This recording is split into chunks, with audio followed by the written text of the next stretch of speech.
Prions. Que les paroles de ma bouche et le murmure de nos cœurs soient acceptables devant toi, ô Seigneur, notre rocher et notre salut. Amen.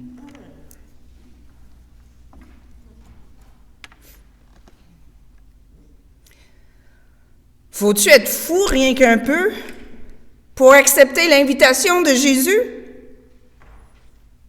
Car c'est pas mal ce que sont ces versets bibliques qu'on appelle les béatitudes que j'ai lus à l'ouverture du culte. Plusieurs commentaires soulignent que le mot grec, qu'on traduit en français par « heureux », serait moins un adjectif décrivant l'état des pauvres de cœur, etc. Ce serait d'abord et avant tout une salutation, un mot d'accueil, de bienvenue, d'invitation. N'oubliez pas, nous sommes au début du ministère de Jésus. Il vient tout juste de choisir ses premiers disciples. Et le sermon sur la montagne serait alors une sorte de discours d'investiture, si vous voulez, qui inaugurerait la communauté que Jésus souhaite constituer. Un discours qui nous permettrait d'entrevoir le monde que Jésus veut bâtir. Un projet de société auquel il nous invite non seulement à adhérer, mais aussi à collaborer. Mais effectivement, aux yeux de certains, faudrait être pas mal fou pour se joindre à cette gang qui ont l'air pas mal losers, moumounes, pleurnichards, et un tantinet maso sur les bords. Les doux, les artisans de paix, les miséricordieux qui pleurent et se réjouissent dans la souffrance. Oui, il faut être fou aux yeux du monde qui est sous la gouverne de la loi du plus fort, où on est prêt à tout sacrifier sur l'autel de la performance, de la rentabilité, de la croissance effrénée et des profits à non plus finir.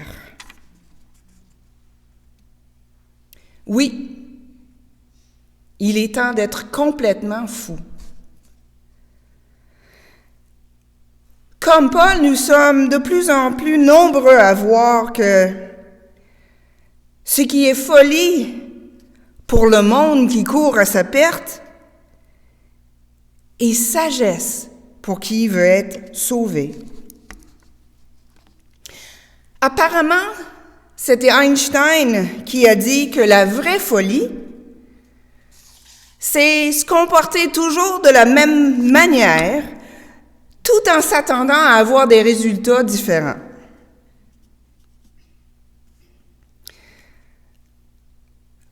Pour être sauvé, collectivement, il faut changer de comportement, c'est-à-dire se repentir, abandonner les voies de la folie du monde pour prendre un chemin moins fréquenté, même par des gens qui se réclament du Christ, le chemin de la croix. Pendant trop longtemps, l'Église a erré sur les chemins du monde, se croyant forte, intouchable presque, parce qu'elle avait la force du nombre et du fric. Mais c'était de la folie, ça. Une folie qui l'a conduit à faire bien des dégâts autour d'elle. Aujourd'hui, diminuée dans le monde, elle est peut-être plus forte en sagesse et en connaissance de Dieu. En tout cas, c'est mon espérance, surtout quand je vous regarde, quand je nous regarde. Et aujourd'hui, nous qui avons répondu oui à l'appel du Christ, nous avons une grâce, mais aussi une responsabilité particulière. Témoigner de toute notre vie que c'est par la croix, qu'on le nomme explicitement ainsi ou non, c'est par la croix que nous serons toutes et tous sauvés. Le chemin de la croix nous conduira collectivement à avancer avec douceur, diminuant ainsi notre empreinte sur ce monde que Dieu aime tant. Emprunter le chemin de la croix, c'est abandonner l'autosuffisance et faire le pari de la confiance en Dieu. C'est chercher la justice, choisir la bonté et la compassion. C'est aussi reconnaître que pour avoir une vie nouvelle, il faut faire le deuil de notre vie actuelle, ce qui ne peut pas se faire sans verser des larmes. La joie de la résurrection est au-delà des larmes, pas en deçà, car seule une peine pleurée peut être consolée. Aujourd'hui, comme au premier jour de son ministère, Jésus invite les gens qui se rassemblent autour de lui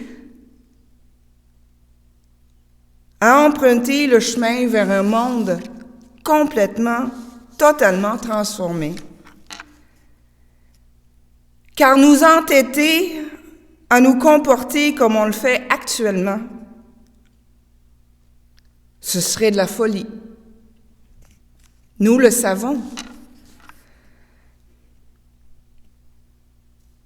La foi, ce n'est pas une affaire privée. Une manière de prier Dieu dans le secret.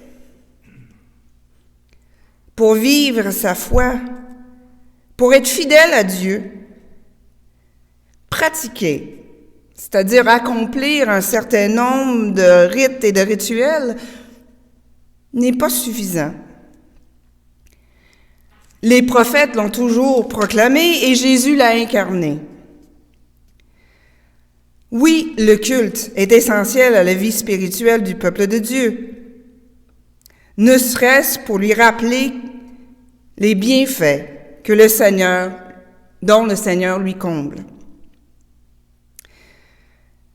Car quand on oublie que tout nous vient de Dieu, quand on oublie de mettre notre fierté dans le Seigneur, c'est là où on peut s'égarer royalement. C'est là où on risque vraiment de finir dans le champ.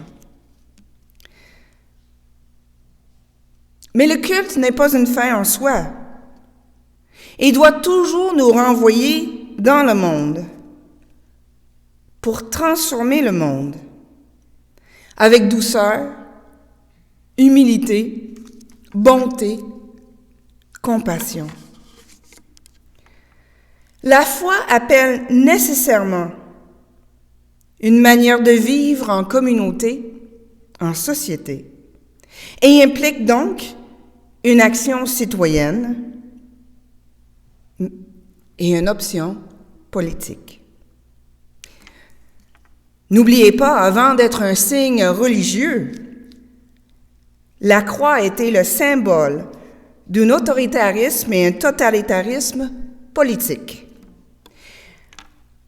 La résurrection est la démonstration fracassante que la sagesse de Dieu confond la folie de tout pouvoir et toute domination politique de ce monde.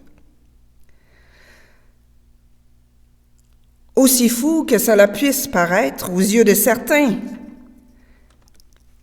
un autre monde est non seulement possible, par la grâce de Dieu, il est accessible à qui marche dans les voies du Christ,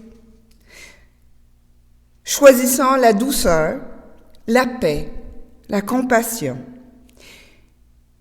Il est accessible à qui cherche la justice, qui aime la bonté et qui marche humblement dans les voies du Seigneur. C'est à cela que le Christ nous appelle et nous invite aujourd'hui, tels que nous sommes, faibles, fragiles, diminués, complètement fous aux yeux du monde.